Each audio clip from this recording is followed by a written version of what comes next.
Good morning. For Tuesday's trainer's tip today, I want to talk a little bit about working gaits, teaching your horse to work gaits. I really believe all of our horses should work gaits because I'm too lazy to get on and off every time I want to open a gate. So we'll work on that for a minute with this young horse, and I'll show you how I go about this. So first of all, I want to make sure before I open that gate or try to open that gate that I've got a really good stop on my horse and that he'll side pass.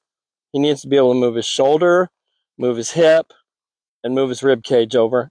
But importantly, the most important thing is that he's got to stop, because we don't want him to do anything on his own on this gait thing. We want to work it at our speed, and you want to make it kind of a one step at a time. So I want you to always look at the gait as it could be a walk forward, backward, side pass, forward, back, side pass, with a stop in between everything. So it's always going to be kind of one step and stop. So I want my horse to seek that stop and not get in a hurry and shove the gate open. All right. So, and I like to work them all different ways. We'll work a left-handed pull, right-handed pull, left-handed push, right-handed push. Right here, I'm going to do a left-handed pull because that's just the way this gate is set up. But I'm going to walk him up here and get him in position, and then I'm going to just ask him to stop. So the release comes on the stopping and standing there. He doesn't get to look over the fence. He just gets to stop and stand here.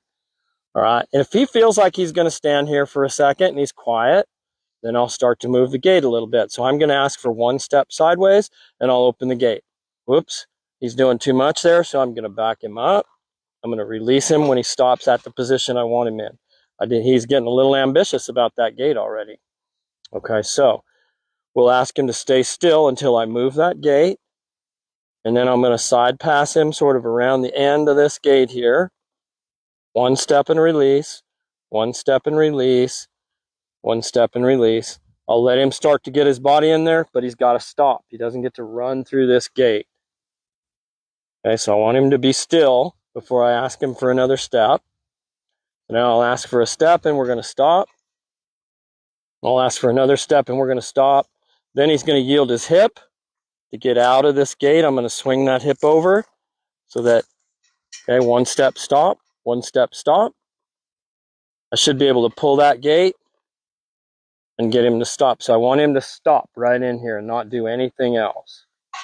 So the most important thing is not letting him lead the way.